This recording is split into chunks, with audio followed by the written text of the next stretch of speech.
Salut à tous, bienvenue dans cette nouvelle vidéo. On va évoquer l'actualité football du jour et avant-match Paris Saint-Germain Atalanta Bergame. Paris sera privé de Ousmane Dembélé, de Désiré Doué et de Lucas Beraldo. Bon, ça c'est encore pas grave. Enfin, parce que Beraldo ne sera pas titulaire en fait. C'est pour ça que je dis ça. Voilà. Et voilà, je pense que normalement, les équipes, normalement, ça, on devait partir avec. Alors, Vicha Varaskelia, on n'est toujours pas sûr qu'il sera là. Donc voilà. Donc officiel, hein, Vicha Varaskelia n'est pas cité dans le point médical du Paris Saint-Germain et devrait être présent contre l'Atalanta Bergame. Ousmane Dembélé, Lucas Beraldo et Désiré Doué poursuivent leurs soins. Donc, eux, ça veut dire qu'ils sont forfaits. Donc voilà, il y a une autre info qui est sortie il y a quelques minutes comme quoi les examens ont révélé qu'un léger coup et il sera bien disponible contre l'Atalanta Bergame. Ça, c'est Foot Mercato qui nous le dit. Et l'autre information, très clairement, ça, on ne connaît pas de médias. Mais voilà, Vicha Varaskelia, on n'est pas sûr qu'il sera titulaire. Donc voilà. Luis Enrique était en conférence de presse. On va analyser tout ça. On va analyser la conférence de presse de Marquinhos et pardon, de Luis Enrique. Et en plus de ça, on va parler de Real Marseille, parce qu'on va débriefer ça demain. Et on parlera de l'actualité football du jour. On parlera de Luis Campos qui a donné une interview à dans Rotten sans flamme sur RMC Sport. Donc on va parler de tout ça. Donc voilà. Donc concernant l'état d'esprit, donc on sent Marquinhos qui était en conférence de presse qui nous dit on se sent bien et confiant. On a bien travaillé à l'entraînement, tous les jours qui seront disponibles donneront le maximum. Tous les joueurs qui seront disponibles donneront le maximum. On fera tout pour décrocher la victoire chez nous pour cette première journée. On a aujourd'hui plus d'expérience bien sûr, mais la Champions League ce sont des matchs particuliers à jouer. C'est une compétition à part, mais nous savons très bien gérer les attentes et la pression liées à cette compétition. La saison a bien démarré et nous sommes impatients de commencer cette Champions League avec beaucoup de matchs qui nous attendent. Donc voilà, concernant la motivation, la philosophie du PSG aujourd'hui, c'est ça. Nos supporters aiment ça et notre coach nous insiste cette envie quotidiennement. Pour jouer le haut niveau du football, il faut avoir cette envie, cette motivation. Gagner cette compétition se joue sur des petits détails et notamment cette envie et cette motivation. Nous voulons que nos supporters soient toujours fiers de nous et pour cela, il faut toujours tout donner sur le terrain. Donc ça, voilà. Sur Lucas Chevalier, son adaptation est très rapide. Ce n'est pas évident d'arriver dans une équipe comme ça et de remplacer un gardien comme Donnarumma. On avait joué contre lui. On sait son potentiel parce qu'il était à Lille, bien évidemment. On sait qu'il peut atteindre un peu plus haut niveau. Tout le monde et tout le staff et la direction a vu ce potentiel en lui. Donc il a tout de suite été décisif lors de la Super Coupe d'Europe, hein, lors de la finale de Super Coupe d'Europe. Il a su saisir sa chance puisqu'il a arrêté un tir au but, je crois, si je ne me trompe pas. Il montre cela à chaque sortie. Il a beaucoup de personnalité à son profil de gardien, ses qualités. Je sais qu'il sera décisif pour nous cette saison. Donc la saison dernière, c'était une phase de ligue difficile, mais tout le monde, tout s'est bien terminé, hein. On ne veut pas vraiment revivre ça. Donc voilà, surtout que le tirage est beaucoup. Alors, est-ce que c'est beaucoup plus dur? Je ne sais pas, mais les gens disent que c'est beaucoup plus dur en soi. Mais moi, je pense que c'est beaucoup moins difficile. C'est moins difficile parce que très clairement, quand t'as pas. C'est dans le chapeau 1 qu'on a le tirage le plus dur en soi. Sinon, toutes les équipes, ce sont des bonnes équipes. Mais voilà, à la portée du. Voilà, le problème, c'est que là, tu es champion d'Europe. Au vu du statut du Paris Saint-Germain, normalement, à part le Barça et le Bayern de Munich, je pense que toutes les équipes qui restent, tu es supérieur à ces équipes-là, en fait, normalement. Plutôt que moi, quand je vois Paris fatigué, qui a eu 6 jours d'entraînement dans les pattes, et qui a mené 2-0 contre l'Atalanta, revient à 2-2 et gagne aussi au but, très clairement. Donc demain, même sans Dembélé et sans Doué, tu dois vouloir gagner 3 ou 4-0, voilà, très clairement. On ne sait jamais comment les choses peuvent se passer, mais on sait que tout se joue sur des détails et on sait que le match de demain peut aussi être décisif pour notre qualification. Surtout, nous sommes à la maison et il faut nous faire un résultat au parc, donc ça c'est vrai. Ça, il a tout à fait raison. Il a tout à fait raison, parce que c'est le match le plus abordable, hein, je vous dis. C'est le match le plus abordable. Donc voilà, parce que c'est plus difficile d'aller chercher des points à l'extérieur. Donc ça, c'est ce que je vous disais. On l'a fait la saison dernière, mais nous sommes concentrés sur ce premier match que nous voulons gagner. Donc voilà, sur les ambitions, il nous dit nous voulons encore la gagner. Nous voulons encore gagner cette année. C'est cela qui nous fait aller de l'avant, qui nous fait nous continuer à nous battre, à bien travailler, gagner une deuxième Ligue des Champions de suite. Est quelque chose qui nous motive, le coach, le président, nous avons tous la même ambition. Et c'est aussi cela qui va nous permettre de grandir, nous améliorer. Nous sommes une équipe jeune avec des joueurs qui veulent encore gagner. Donc voilà. Concernant la concurrence en défense, donc c'est une très bonne chose. Zabarni est arrivé cette année, mais j'ai toujours eu de la concurrence. Je suis ici depuis très longtemps. Je me suis battu pour ma place. La concurrence tire les joueurs vers le haut. Moi, j'ai toujours de la concurrence. Marquinhos, tu n'es pas honnête hein, là-dessus. Hein. Là-dessus, non. Hein. Cela nous fait sortir sous Galtier, tu n'avais pas de concurrence, non. Elia peut encore grandir, s'améliorer. Moi, je serai là aussi pour l'aider justement à progresser. Le coach aura une gestion importante à faire cette saison. Et je suis content que je travaille aux côtés de bons joueurs. Je sais que c'est forcément bénéfique. Donc voilà. Sur l'Atalanta, c'est une équipe qui a changé beaucoup depuis notre dernière rencontre. Donc pour rappel, on les a affrontés en 2020. Et seul Marquinhos était là pour ce match. Monsieur Kipembe, qui était là aussi pour ce match, a quitté le Paris Saint-Germain il n'y a pas très longtemps. Voilà. Voilà. Il y a un nouveau coach, de nouveaux joueurs. C'est une équipe joueuse. On a vu comment ils se comportaient sur le terrain. On essaye de se préparer au mieux. Et c'est surtout ça notre force, c'est de bien comprendre notre adversaire pour pouvoir nous adapter quand il faut. Donc voilà. Quand il faut, donc voilà, ça c'est l'interview de Marquinhos. Donc pour rappel, en 2020, je crois que Luis Enrique ne coachait pas encore. Je crois que Luis Enrique n'était pas encore sélectionneur de l'Espagne. Si, il était sélectionneur de l'Espagne il est sélectionneur de l'Espagne depuis 2018, Enrique. Je crois qu'il était sélectionneur de l'Espagne. Si je ne me trompe pas, parce que je ne me rappelle plus, mais Luis Enrique était sélectionneur de l'Espagne, si je ne me trompe pas à cette époque-là. Donc voilà. Donc concernant Luis Enrique, il nous dit chaque match de Ligue des Champions est difficile et les sensations avant le match sont les mêmes que par le passé. Un enfant ne s'arrête jamais de jouer.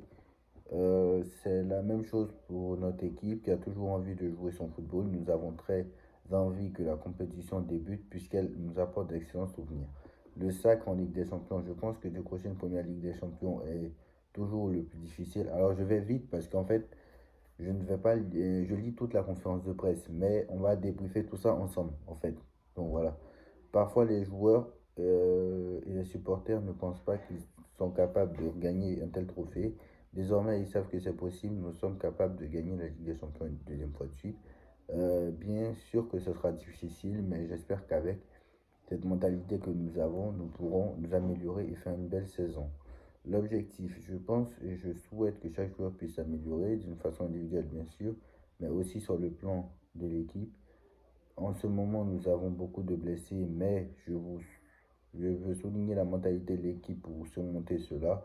Je pense que nous avons plus de confiance au moment d'entamer la compétition que la saison dernière à la même période. Ça, c'est vrai. Notre objectif pour ce premier match, c'est la victoire. Hein. Bon, ça, au moins, il le sait. Donc, sur l'état de forme, l'équipe est prête. La première semaine, on manquait de fluidité avec le ballon et c'est normal. Mais nous avons des joueurs incroyables. Ce sont des professionnels et très rapidement, les sensations ont été de retour. On l'a vu à l'entraînement et en match. Désormais, nous sommes à un très haut niveau. On l'espère. Si l'adversaire, l'Atalanta a changé d'entraîneur cet été, hein, puisque Gasperini est parti. Et ce sera difficile hein, pour nous de prévoir la façon dont ils vont évoluer. Donc on ne sait pas, parce que Gasperini, lui, il était très offensif. Donc moi, je pense que l'Atalanta va jouer à 11 derrière, parce que voilà, ils vont vouloir garder le match nul. Parce que s'ils jouent, c'est une bonne nouvelle. Parce qu'il y aura des espaces pour Barcola, surtout que demain, Barcola sera titulaire. Donc je pense qu'il y aura des espaces pour Barcola, pour Mbaye, etc. Parce que Varaskelia, on ne sait pas s'il sera là. Donc voilà.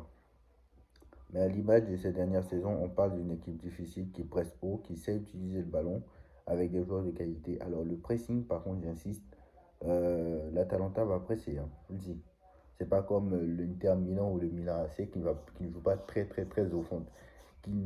En fait, l'Atalanta est un peu plus offensif que la Juventus, l'Inter de Milan, etc. Vous voyez ce que je veux dire ou pas? Voilà. Nous devrons nous adapter aussi le jeu de notre adversaire, c'est l'une de nos qualités. Et l'enjeu du match de demain sera de pouvoir y parvenir. Donc voilà, il dit nous sommes champions d'Europe et pour une ville comme Paris, un club comme le Paris Saint-Germain, avec de tels supporters, notre objectif est de remporter une deuxième Ligue des Champions, marquer encore plus d'histoire.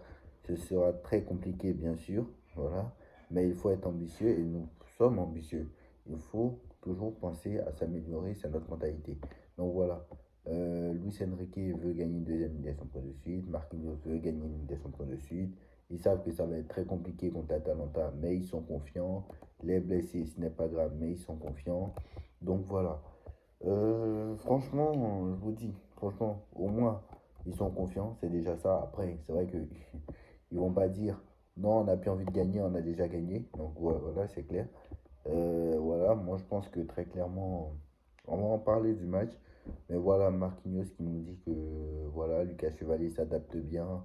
La saison dernière, c'était très difficile et lui-même il reconnaît que. Et Luis Enrique aussi l'a reconnu comme quoi il va falloir prendre des points dès le début parce que ça sera, on n'aura peut-être pas autant de chance que la saison passée. Là, on est champion d'Europe, donc il va falloir démarrer sur le chapeau de roue. Donc voilà, c'est surtout, je pense que c'est le match le plus abordable. Voilà. Et après, on a le match le plus difficile, je pense. Moi, je vous dis. On a le match le plus abordable, là, demain. Et je vous le dis. Moi, je vous le dis. Parce que on a qui Atalanta Bergame. Donc là, on a Atalanta Bergame.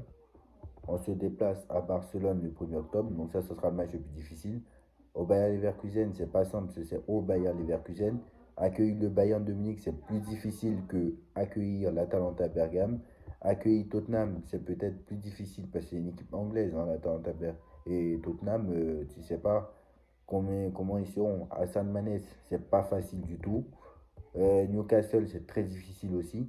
Donc je pense que le match le plus facile, je pense que c'est celui-là, hein. Parce que Newcastle et Tottenham, c'est peut-être supérieur à l'Atalanta Bergame. Surtout que je pense que l'Atalanta Bergame n'a pas gagné depuis un match, depuis plus d'un mois, et qu'il n'y a que ce week-end qu'ils ont explosé, je crois, Lecce 4 buts à 1. Voilà, très clairement. Donc voilà, on va analyser l'interview aussi de Campos. Campos qui est passé, donc voilà, Campos qui est passé aussi dans Rotten sans flamme. Donc voilà, l'interview de. Alors, avant ça, on va dire que il y a une information comme quoi Steve Monanda sera consultant de Canal+. Donc voilà, quand Monanda a pris sa retraite il n'y a pas longtemps, et Monanda sera consultant de Canal+. Mais il ne sera pas, il ne commentera pas OM Real Madrid. Voilà, peut-être qu'il commentera le prochain match de l'OM, on verra bien. Donc voilà, comme je vous ai dit, Victor Varaskelia n'est pas dans le point médical, donc je pense qu'il sera là. Voilà, lui, Foot Mercato l'a dit, donc je pense que c'est vrai. Beraldo, lui, c'est un peu plus grave, lui continue ses soins, tout comme Dembélé et Désiré Doué. Donc voilà, concernant Luis Campos, alors aussi, pour en finir sur le Paris Saint-Germain, hormis le Real Madrid entre 2016 et 2018, aucune équipe n'est parvenue à conserver son titre dans l'histoire moderne de la Ligue des Champions. Voilà, depuis la saison 92-93. Voilà.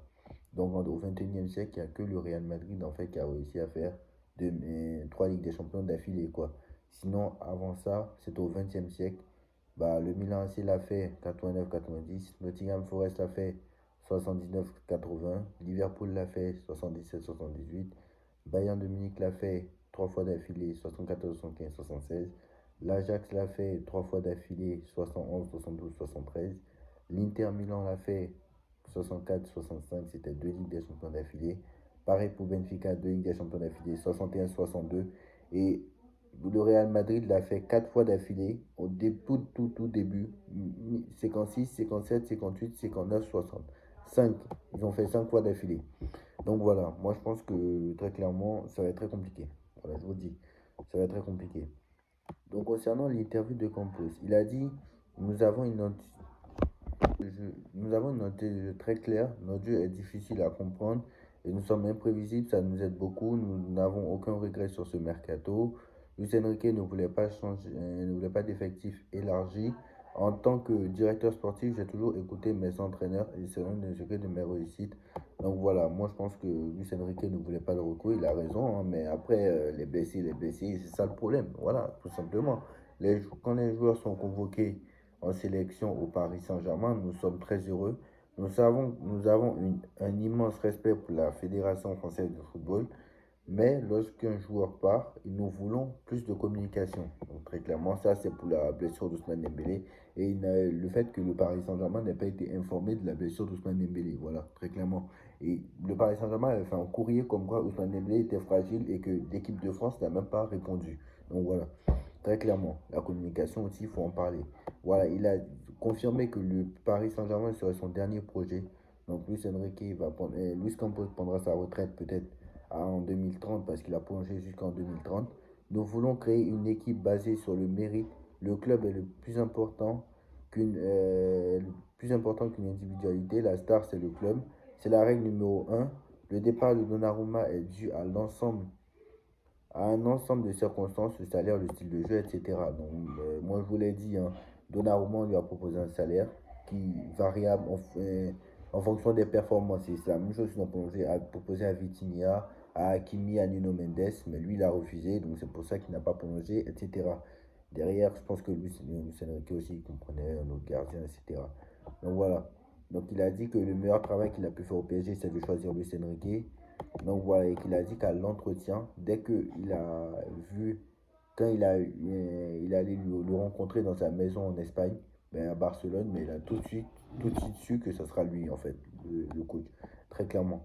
Et il a dit que sur le Ballon d'Or, ben, il nous a dit que si Dembélé n'a pas le Ballon d'Or, je pense que les votants n'ont pas la compétence de voter. Voilà. Je pense que, voilà, on est tous unanimes. S'il s'appelait Ronaldo ou il s'appelait Lionel Messi, bah, avec les mêmes stats, je pense qu'il n'y aurait pas eu de discussion. Voilà, très clairement. Il a tout à fait raison. Si Ronaldo avait les mêmes stats que Ousmane Dembélé, il n'y aurait jamais eu de discussion. Si Yamal avait les mêmes stats que Dembélé, il n'y aurait jamais eu de discussion. Très clairement. Comment mobiliser ces joueurs après une telle saison? Au club, nous anticipons les choses même avant de gagner la C1. Nous avions anticipé la prochaine saison. Nous savons que nous allons être compétitifs. Nous avons les idées très claires. Donc voilà. Il nous dit que sur la saison historique du Paris Saint-Germain, il nous dit que c'est arrivé un peu plus que prévu, hein. Très clairement, il a raison là-dessus parce que le but c'était de construire et c'est l'année où on s'attendait le moins qu'on a remporté la Ligue des Champions, très clairement. Il a dit on a beaucoup grandi pendant la saison, c'est un vrai travail d'équipe. Voir la joie des supporters, l'explosion du club, de la ville, c'était magnifique. Ce qu'on a réussi à faire est extraordinaire. Donc, clairement, lui-même reconnaît que c'était pas l'année où il s'attendait à la gagner sans doute. Donc, très clairement, voilà. Les décisions de Gio Donnarumma ont été compliquées à comprendre, mais nous avons vite compris que les discussions allaient être difficiles. Dès que nous pourrons rendre le PSG plus français, nous le ferons. Donc voilà. Ça, c'est voilà, les explications concernant le départ de Donnarumma. Donc, je vous l'ai dit, hein. Donnarumma voulait un fixe, il ne voulait pas le variable. Voilà, on lui a proposé un variable, mais lui, il ne voulait pas. Donc, Paris a refusé. Et c'est ce qui a fait qu'il a signé à Manchester City. Donc, voilà. Donc, concernant, voilà. Après, il a remercié les supporters hein, qui sont vraiment extraordinaires. Ils méritent ce qu'on a vécu la saison passée et l'on se doit de continuer à donner le maximum pour eux et on va tout faire pour réaliser le doublé en C1. Donc voilà. Donc ça c'est l'interview de Campos dans Rotten sans flamme. Donc voilà, dites-moi en commentaire ce que vous en pensez.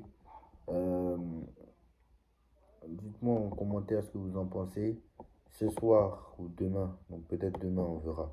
Certainement demain on va débriefer le match OM Real Madrid. Donc voilà, peut-être que voilà, peut-être c'est le jour hein, pour l'OM de perdre. Très clairement, c'est bientôt l'heure. Donc voilà. Voilà, j'espère, j'espère. Moi, je suis désolé, j'ai eu un débat avec des gens qui ont dit, de demain, j'espère qu'on va gagner hein, déjà. Donc, je pense que moi, je vois un 2-0 pour le Paris Saint-Germain, très clairement. Mais voilà, je vois un 3-0 pour le Real Madrid ce soir, hein, je vous le dis, très clairement. Qu'est-ce que je voulais vous dire Ah, je voulais vous parler d'un truc, mais j'ai oublié. J'ai complètement oublié. Donc, je pense que voilà, on fera le débrief demain de Real Madrid-Marseille. Donc voilà, après, bon, voilà. Il y a beaucoup qui ont dit qu'on pourrait faire le back-to-back en Ligue des Champions. Donc on l'espère, hein, mais ça va être très compliqué. Hein. C'est pas facile, je vous l'ai dit, hein, les équipes qui l'ont fait, ils sont pas nombreux. Hein, donc voilà, très clairement. Dites-moi en commentaire ce que vous en pensez. On like, on partage, on commente, on s'abonne et on se retrouve tout à l'heure pour le débrief de Real Madrid. Donc peut-être demain, on verra parce que je le ferai certainement demain, le débrief de Real Madrid OM. Donc voilà, peut-être que je le ferai demain, certainement que je le ferai demain. Donc voilà. Voilà. Donc demain, on fera le débrief de Real Madrid OM. Tchuss.